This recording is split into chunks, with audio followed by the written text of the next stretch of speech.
to talk briefly here a little bit about budgeting and expenditures in the county. And the purpose of a county budget is to have a financial plan that identifies the operating cost and the revenues for a local unit of government that lets everyone know where they stand in that financial plan. There are financial roles involved while everybody is a part of the budget, every elected official has a part in the budget process. The main players are the county council, which is the fiscal body, and they actually establish those budgets. The county auditor is the fiscal officer, and that person, and I apologize right up front because I know there are some male auditors in here, but I often call the auditor a she. They are that center of the hub wheel of it's the hub of the wheel. Everything on the budget process for both the county and those other units of government flow through the county auditor's office. I'm not reading their job duties that's on the PowerPoint. I'm going to kind of skip through that and let you read it for saving of time. The county treasurer is the custodian of the money, and she plays a very important role in the budget process, tracking of the funds. And the county commissioners are the executive body, and while they don't actually prepare that budget, they do oversee the expenditures that come from that budget. They have to authorize all of those expenditures before payment is made.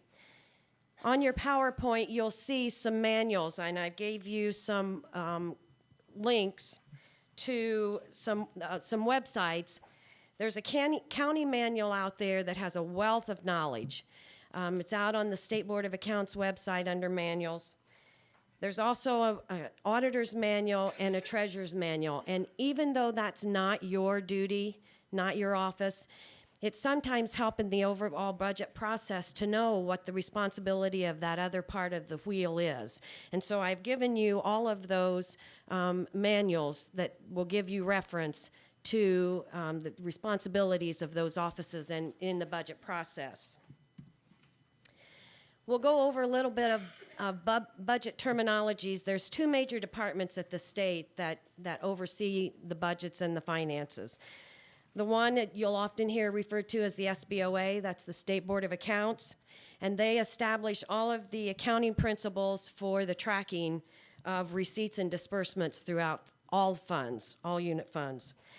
The Department of Local Government Finance, also known as the DLGF, used to be the State Tax Board. And I met some new commissioners last week that had a problem with the DLGF and getting those letters in the right place. And I told them, trust me, as an auditor, that was the hardest thing for me to change from the State Tax Board to the DLGF. I had to stop several times. But they assist in the assessment processes, taxation and budget processes, and they issue budget orders that has the tracking of those appropriations. There are two instruments in taxation. One is a taxing unit, and the taxing unit is that body that has the authority to impose a tax rate on property, i.e. the county, a library, a school. And then the taxing district is that geographic area where all the property in that area is taxed at the same rate. In other words, they have the same county, township, school, town, and have one total tax rate.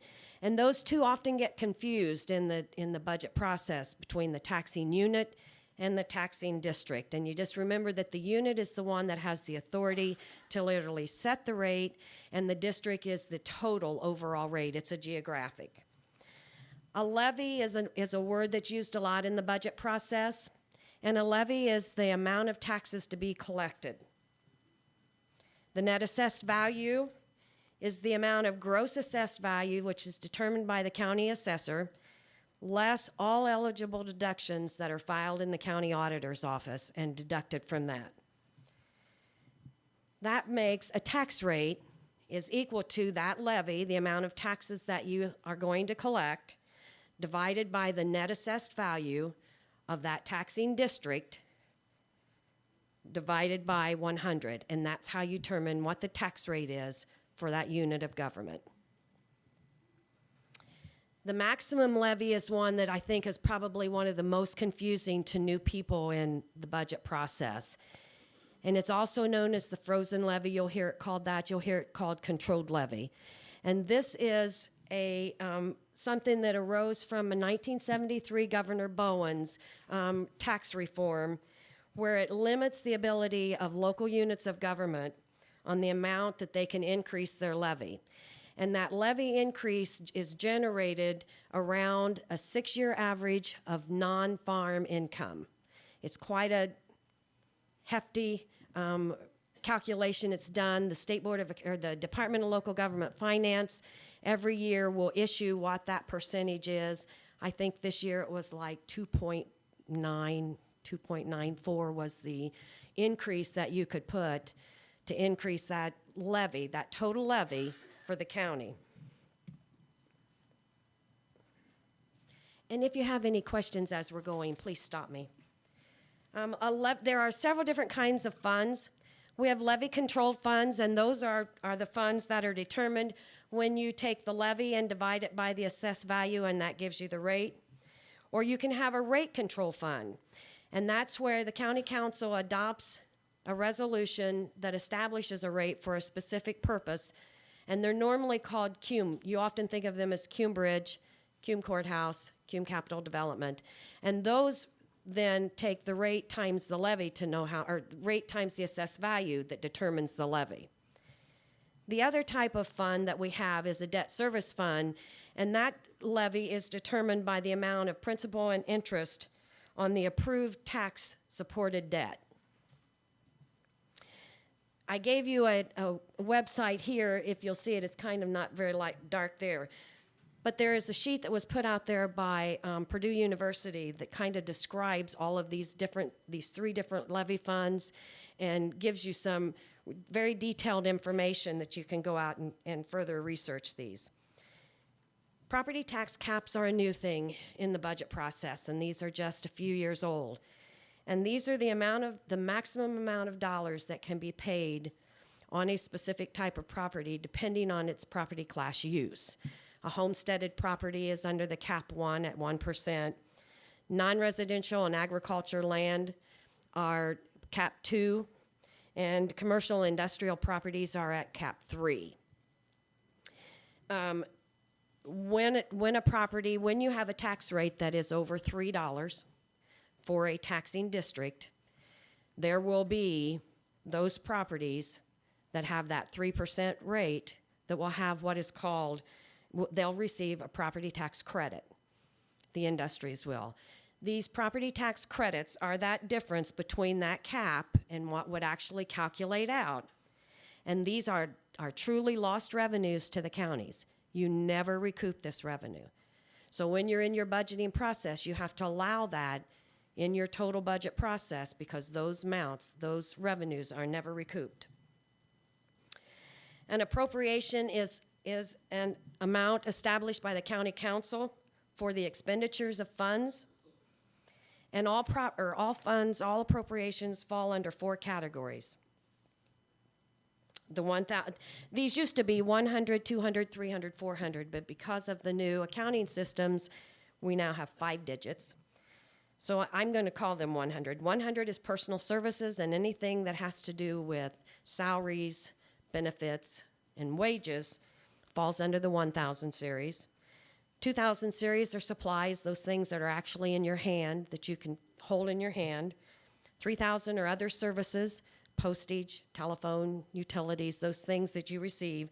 And then 4,000 is capital purchases, your trucks, your equipment, your desks, your computers. When the council sets those appropriations in those line items, that is the only place that that money can be expended for. So I can't, as a county councilman, request that some supplies be purchased out of the postage line item. The county auditor is going to look at that and she's going to say, no, can't do that. And this is part of the transparency. And when you adopt your budget, you adopt them in these classifications, and that's the classifications that are to be spent unless we get into transfers, and we'll get into that in just a little bit. a fund, and this is the big difference. We have a lot of, as a newly elected official, you'll find that there are a lot of people who want to call everything the fund. I have money in my fund to pay that, but they really don't have the money in their fund. The fund is the cash in the bank. It's the actual cash balance, the receipts and the cash on hand in the bank. The appropriation is what they have the authority to spend. They may have money in their appropriation, but they don't have money in their fund. They don't control the fund. They only have control of their appropriation. The current budget year is the budget year that you're working in, and the ensuing budget year is the next one, the one that you'll be working on at budget time, and it runs from January 1 through December 31st. The budget calendar is a very, very detailed, lengthy thing, and it's most important that you are aware of the dates and what needs to happen when. So those of you who are a major player in the budget process need to go out and look. I gave you another website, and it's the 2012 Budget Manual. And if you read through that, you'll see what dates things have to be done. The budget process starts in May or June when the county auditor disperses forms, the Form 1s and the Form 144s, and those are budget estimates and salary request, so that each department head and elected official can complete this form for what they think they're going to need to operate their budget next year. Then beginning in July, the county auditor has to begin determining and verifying the amount of money with the treasurer that is in each fund and completing a budget estimate form, an estimated revenues form, so that this can all be compiled for the budget form 4B, which is a 16-line form that really has 17 lines. That's the first thing I remember when first budget workshop I went to. They said, now, here is your 16-line form, but there are 17 lines. And I'm not sure how it got the 16-line form nickname, but it does a lot. The county auditor also has to certify out to every taxing unit the amount of net assessed value that they will be using for their projections. They have to certify the revenues that they are anticipating coming in a process through the county auditor certificate. And then beginning in this current year, 2012, the state has now put together a software that's called Gateway, and all county auditors have to file all of these documents in the Gateway system. And the purpose of this Gateway system is for transparency out to all of your taxpayers in your county. But it is a lot of added work. We have several revenue streams. CAGIT is County Adjusted Gross Income Tax. You might be a CAGIT county, you might be a COIT county. Back in the property tax relief days, they established CAGIT, and it gave you an opportunity to adopt an income tax rate that would be for property tax relief. This money used to be distributed quarterly. It's now distributed monthly by the county auditor. And then there are some parts of that are used still for property tax relief and go out to all of the units of government. Schools do not get CAGIT. If you weren't a CAGIT county, several of them realized that they had a problem, and they went and COIT was adopted. It's a county option income tax, and the board that creates that tax or passes that tax, that income tax in your county, is the County Income Tax Council. In the CAGIT county, it's the county council. In the COIT counties, it's the County Income Tax Council, which is comprised of people from the county, from the cities, from the different units of government. And there's also the seed edit tax, and this is an economic development tool that the vast majority of counties, I believe, have passed, that is to be used for economic development. However, just a few years ago, the legislature passed some statute that stated that it now can be used for any revenue or for any purpose which is an allowable expenditure of the county. FIT is financial institution tax, and this is a tax paid by financial institutions to the Department of Revenue, and then it is again distributed to the county auditor, and the county auditor distributes it out to those taxing units who have banks and financial institutions located within them. LOHUT is the wheel tax and surtax, and a county council must adopt both or rescind both. You cannot have a wheel tax without a surtax and vice versa. The excise surtax is on passenger cars, motorcycles, trucks with a weight of under 11,000 pounds. And the wheel tax is on recreational vehicles, buses, semi-trailers, tractors, trailers over 3,000 pounds, which is farm equipment. The money that's derived from the wheel tax, surtax, LOHUT can be used to construct, repair, reconstruct, maintain roads. Can only be used for those purposes. It cannot be used for equipment, and it cannot be used for salaries.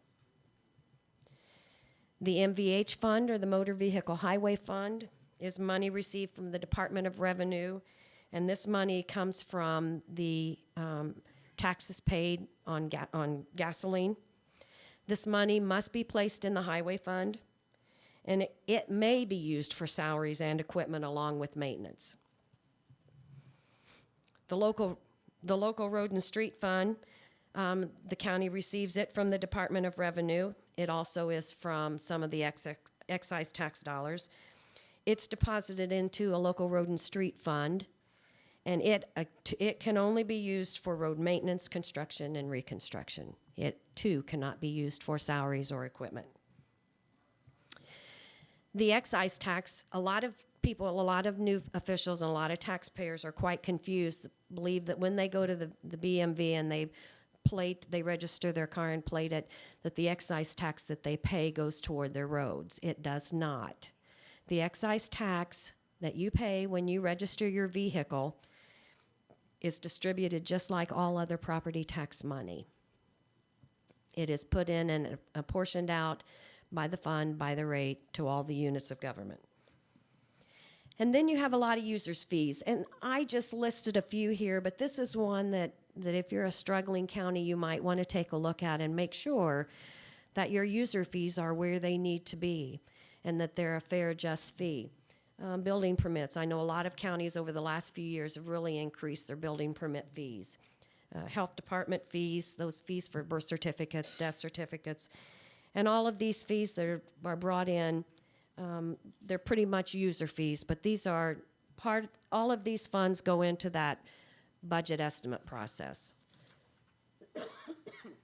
Excuse me. Now, we've talked a little bit about all of the revenue coming in the budget process. And part of something that comes up in the budget process that we don't often think about are those encumbrances. And at the end of when you budget, you basically budget. Your budget is for an 18-month period. Even though you're working on that ensuing year's budget, you're using the last 6 months of the current year. So when you get to the end of the year, and you have not spent, obviously, all of the appropriations, some of those monies can be encumbered at the authorization of the county council into the next year. One thing you want to think about, something that's thinking about, in those counties that are having really tough times, when you encumber that money, it then is a loss, and it's a downgrade in your cash operating, because your first few months of the next year, of the ensuing year, your cash operating balance comes from anything that might have been left over from the last year in your property tax collection. So if your monies are really low and your cash flow is really low, you might want to think twice about encumbering that money for just a not really needed, a not necessity purchase, not just letting them go out, and because often people will go out and just expend all of their supply money just to be buying it and using it all up. And if you have a low cash flow problem, that's one of the things you want to consider. Do I want to allow this to happen? And I will say that I've been in 2 different counties, and both counties at one time or another did freeze and say no encumbrances for the next year. But they also let their elected officials know by November or December, when that tax collection came in and they saw where they were at the end of the year, where their cash flow might be, when they made that determination that unless it was emergency, there would be no encumbrances into the next year. In order to have an encumbrance, you have to have a legal contract that's been entered into by the December 31st of the current year, and either part or all of that contract has not been satisfied. Or you need an invoice for goods or services that is also dated by December 31st of the current year, and the appropriation that they're choosing to pull it from has money left in that appropriation line. Only the amount required for that to cover that, the remaining part of a contract or that invoice, can be encumbered. You can't encumber anything above and beyond that. And once it's encumbered, it can only be spent for that invoice or that contract. And I had a question raised to me when I talked about this last week. The question brought up to me was, well, gee, what happens if I have a contract with somebody and I encumber that money and that business goes out of business? Now I'm stuck. And I said, you're right, you are.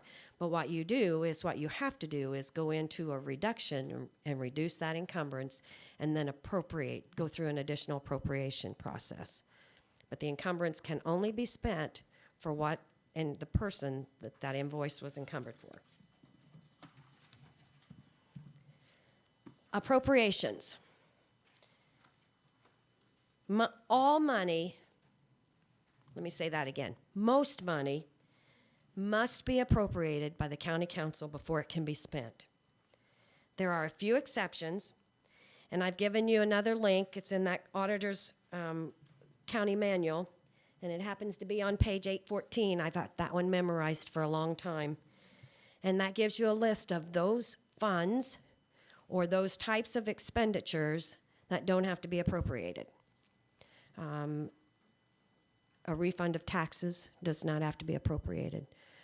Title 4D money does not have to be appropriated. Recorder's Perpetuation Fund. There's a list. And there might be a few other exceptions that aren't listed in that list, but it does cover the vast majority of them. So it's kind of important. And in order for you as either an elected official in your office or county council or board of commissioners to track and see where these appropriations are and where everybody is and where the process is, there are 2 major software vendors, and I know there are some others out there, but I've never worked with them to know which report to use. But we do have 2 major ones that most counties have, Harris Financial and Lau Financial. And I've given you the name of those 2 reports that you can always go in and ask your county auditor for, and that'll tell you how much was originally appropriated, how much has been expended, and what's left to be spent in that appropriation. And it can be run by a department, by an account, several different ways. But it's a good tool for you to keep an eye on both your budget as a treasurer or a commissioner or a recorder to make sure that no mistakes have been made in the processing and the data entry of claims. It's a good idea to occasionally go in and ask for that budget status report just so you know where you are.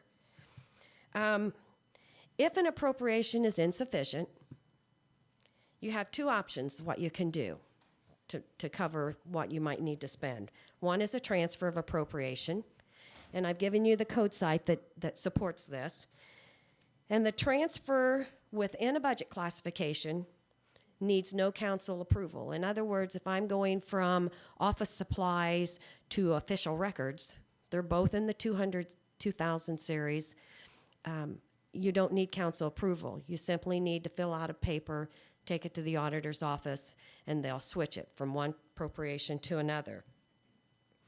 If it's going from supplies, let's say from office supplies to postage, then the county council has to approve that transfer. They need to prove it. So you'll have to submit it to the auditor well in advance of the county council meeting and get the approval of the county council to go from one category to the other. Now, there's no rule on the 100 series or the personal services, but most counties have a home rule that if the money needs to be transferred from one line item, let's say from one deputy who maybe had left and you didn't hire somebody right away, to part-time, that 100 series, that personal service series, still needs to go before the county council. So you need to check in your county and find out what your county council's practice is on those personal services, whether you have to do it before you request it, or if you can just request it of the auditor to change. The other option you have is an additional appropriation. And again, I give you the statute. If you request an additional appropriation, you must do it early enough so that it can be advertised 10 days prior to the county council meeting. And again, this is a transparency thing, and that is a statutorial limitation, no less than 10 days prior to the meeting.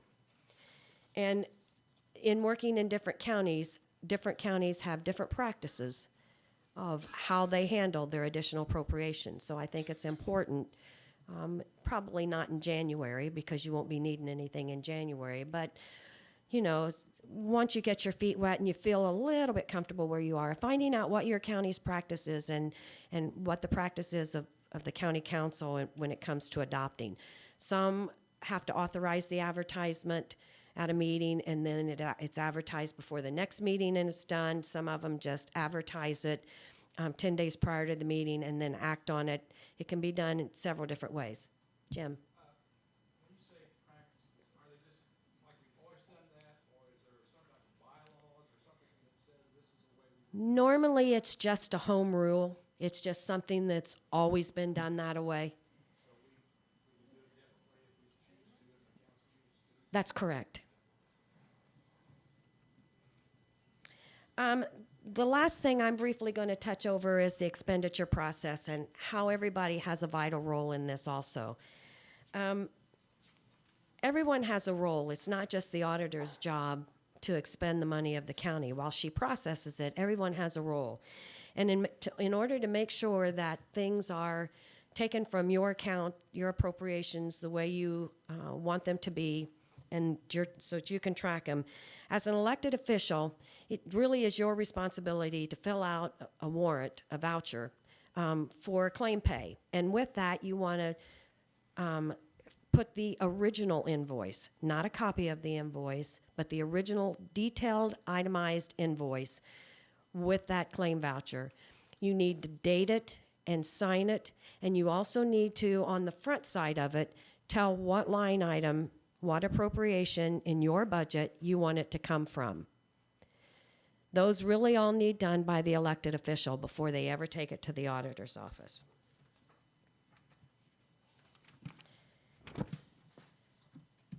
The county auditor's responsibility then is to, first thing, check for that authorization of that department head's signature or elected official.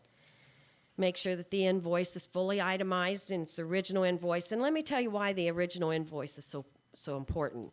If you happen to try to pay from a copy, especially in the larger offices where there might be several people who do the data entry of accounts payable claims, if you do it one day and 2 weeks later you find the original invoice and you think, gee, did I pay that or not?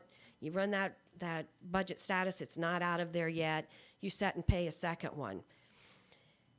You submit a second one. The county auditor's office sometimes will catch those second ones if they're close enough together. But if they're not, the amount of claims that they have coming through and the amount that they data enter, it's very easy for them to miss them. So that's why it's so all important that you use the original invoice when you submit that claim voucher. The county auditor is going to make sure there are no taxes or penalties charged on that invoice because she isn't going to authorize payment to those. She's going to bring that to the attention of the county commissioners and they're going to pull the claim. She'll recompute all the amounts to make sure that it's computing correctly because believe it or not, sometimes they don't. even on automated systems. And then she'll verify that there's sufficient monies in that appropriation to cover it. Once she's done all of that, she will submit a claim docket to the Board of Commissioners for their approval, and upon approval, she'll issue checks. And I gave you some code sites that kind of help substantiate that. And then the responsibility of the county commissioners is they are the final authorization of those payments. It's their responsibility to make sure that money is falling under the public purchase laws, the policy that they've set in their county. And at a regular scheduled meeting, they will receive that claim docket, and it will list every vendor and every amount that is being requested to pay. They have the right to ask to review those in more detail. Some counties still look at all of the claims and invoices before they pay. Some don't. Some totally put the trust on the county auditor. I think that's something that you as a county need to establish how you want it to work. But it is the county commissioner's responsibility to ensure that those claims are correct claims to pay. Upon passage of the board, they'll sign that claim docket, and the claim docket, if they choose to pull any out for review, must show the original amount requested and the amount actually approved. This process goes for all funds. All funds. Everything has to go in front of the county commissioners. Whether it has to be appropriated or not, they have to sign the docket of all. Now, sometimes in the counties, they'll authorize payment ahead of time and approve afterwards for utility bills or employee reimbursements, but there has to be an ordinance in place that gives the auditor that authorization to do that. And then there are a couple of funds that the county council kind of has jurisdiction on, that they don't have jurisdiction on, that the commissioners have the right to audit, and that is the sheriff's commissary funds and the clerk's trust funds. At any point in time, you as a financial officer have the authority to check those commissary funds and audit them, or check the clerk trust funds or the county home trust funds. There are some county homes out there who have trust funds where they hold money for their individuals. I've given a list here of a few other financial responsibilities. Again, the executive may, which is the commissioners, may audit accounts of officers who deal with money belonging to the county but not budgeted. At a regular meeting in January, the executive and the county treasurer shall make a settlement of money, and this is literally the treasurer's report that she completes at the end of the year. It shows the receipts and disbursements from the treasurer's office. The Board of Commissioners, along with the treasurer, do comprise the local Board of Finance, and I know in some counties the auditor sits in on that, in some they don't. In some counties there's a council member who sits in on that, but the statute calls for the Board of Commissioners and the county treasurer. The Board of Finance shall meet after the first Monday and before the last day in January, and what their purpose really is to review the investment report and establish any financial institutions that the county can use. And then at the second regular meeting, and this one has a little bit of a conflict. At the second regular meeting, the Board of Commissioners is supposed to approve the annual report. However, just a couple of years ago, the state came through and realized that that was just way too much for a county auditor to get that done. It was the only unit of government that had to have it done in the end of January. So they now have 60 days to get that report done. So while the statute says it has to be in the second meeting of the commissioners, it really can be at that 60-day. It's one of those statutes that got changed one place and not another, and that happens. You'll find that frequently. Here is our contact information.